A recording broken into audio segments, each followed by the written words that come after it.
And do not, they emphasize this so much when I did the 30-day One Funnel Away challenge. They emphasize do not move on to the next step until you've completed the previous step. And I'll be honest, when I read this book the first time, I just read through, and because it was so mind-blowing to me, I just read through it and did not like stop and do each part as I went. And for sure, my business has suffered from it in the last, half a year, because I did not have as clear a plan as I should have. So I want to keep you from doing the same thing. So stop before you go on to the next chapter and make sure you have your value ladder. Now understand it's probably going to change. This is ever evolving, but maybe for you, you have, the first thing that comes to mind is kind of middle of the value ladder. Then you need to think like what would come before to get people in, and then what's going to come after. Or maybe your initial thing that you think of as you're building out your business is on the low end, and then you've got to do, higher up the ladder.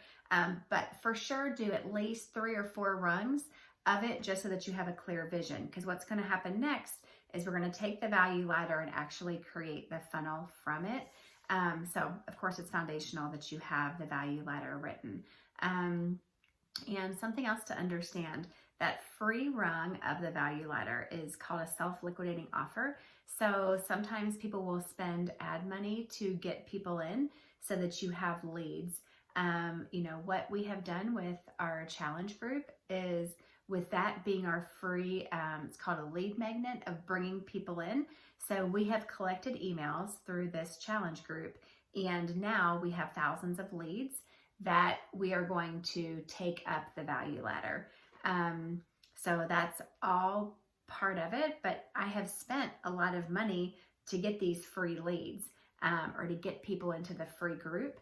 And I have done it, mostly organically. Haven't really delved much into, I did a tiny bit of Facebook ads, but the majority of the people that I have now in my pool to choose from, and not choose, they're going to choose to ascend up the value ladder. But people who are going to identify themselves as my dream customer and move up the ladder, I now have thousands of people who I've gotten in at the free rung of the ladder, provided a ton of value for them, and now we're going to start ascending them up the ladder. So let's get into the really exciting part. But I have spent, and again, I'm a slow processor and a slow learner, so I have spent 6 months creating this bottom rung to now take people up the ladder.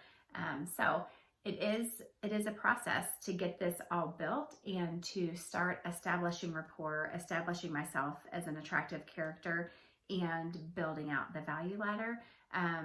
But that's kind of where you have to start.